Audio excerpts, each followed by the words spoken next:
मोहतरम सामीन, अस्सलामु अलैकुम वरहमतुल्लाहि वबरकातुहू। उम्मीद करती हूँ कि आप सब खैरियत से होंगे। आज की इस वीडियो का मौजू हम दोनों में बड़ा सखी कौन है। मान बिन ज़ायदा का बयान है कि एक ज़माने में खलीफा मंसूर मुझसे बड़ा नाराज़ था, लिहाजा मैं उसका सामना करने से कतराता था। मंसूर ने मेरी गिरफ्तारी के लिए इनाम भी मुकर्रर कर दिया। मैं घबरा के अपना भेस बदलकर एक ऊंट पर सवार हुआ और बारीना की तरफ चला ताकि वहाँ रूपोश हो जाऊं।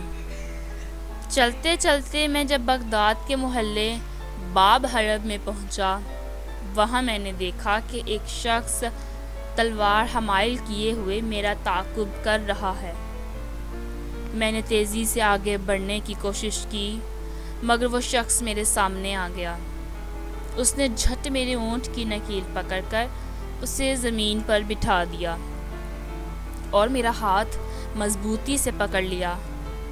मैंने अजनबी बनते हुए कहा, क्या बात है? वो बोला, तुम्हें नहीं मालूम अमीरुल मोमिनीन को तुम्हारी तलाश है। मैंने कहा, ब्रादर, तुम्हें गलत फहमी हुई है। मेरी हैसियत ही क्या भला, अमीरुल मोमिनीन मुझे क्यों तलाश करवाएंगे? वो कहने लगा, क्या तुम मान बिन ज़ायदा नहीं हो? मैंने कहा, हरगिज़ नहीं। कहाँ मैं और कहाँ मान बिन ज़ायदा। वो हंसा, तुम मुझे धोखा नहीं दे सकते। मैं तुम्हें खूब अच्छी तरह पहचानता हूँ, जितना तुम अपने आप को पहचानते हो। उसकी बातों से मुझे यकीन हो गया कि ये शख्स पीछा नहीं छोड़ने वाला है। मैंने उससे कहा कि देखो, ये जवाहर की एक कीमती माला है।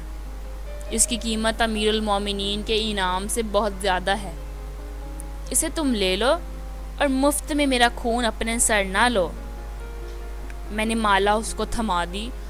वो कुछ देर तक माला का जायज़ा लेता रहा, फिर कहने लगा, इसकी कीमत के मुतालिक तुम्हारी बात कतन सही है, लेकिन तुम्हें मेरी एक बात का जवाब देना पड़ेगा।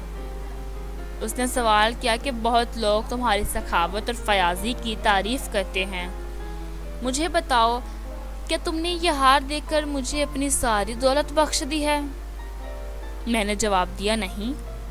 उसने पूछा, अच्छा, तो क्या 1/3 भी नहीं? जवाब दिया, 1/3 भी नहीं। उसने पूछा, अच्छा, तो क्या 10वां हिस्सा? मैंने जवाब दिया, हाँ, 10वां हिस्सा समझ लो। कहने लगा, ये तो बड़ी बात नहीं है। खलीफा मंसूर हर महीने मुझे सिर्फ 20 दरहम तनख्वाह देता है और इस हार की कीमत लाखों दरहम है। लेकिन तुम अपने मुकाबले में मेरी सखावत देखो। ये हार मैं तुम्हें बख्शता हूँ ताकि दुनिया समझ ले कि हम दोनों में से ज़्यादा सखी कौन है। उसने माला मेरी तरफ उछाल कर ऊँट की नकील छोड़ दी और जाने लगा। मैंने उसकी बात से जल कर कहा, इस तौहीन और ज़िल्लत के मुकाबले में कत्ल ही हो जाना बेहतर है। तुमने जो कुछ दिया है वो ले लो और मुझे गिरफ्तार करके खलीफा के सामने पेश कर दो। वो हंसा और कहा कि तुम मुझसे ज़्यादा फयाज बनकर मुझे झुठलाना चाहते हो, लिहाजा मैं यह हार हरगिज़ नहीं लूँगा। और ये कहकर वो फ़ौरन चला गया। बहावाला खजीना। मालूम हुआ कि सखावत सिर्फ मालदारों के साथ ही लाजिम व मलजूम नहीं है। एक गरीब आदमी भी सखावत कर सकता है, अगरचा हर एक अपनी अपनी हैसियत के मुताबिक सखावत करता है।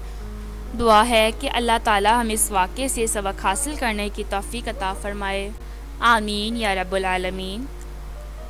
ये वीडियो आपको कैसी लगी कमेंट करके लाज़मी बताएं। लाइक, शेयर और सब्सक्राइब करना मत भूलें। अपनी दुआ में याद रखें। शुक्रिया।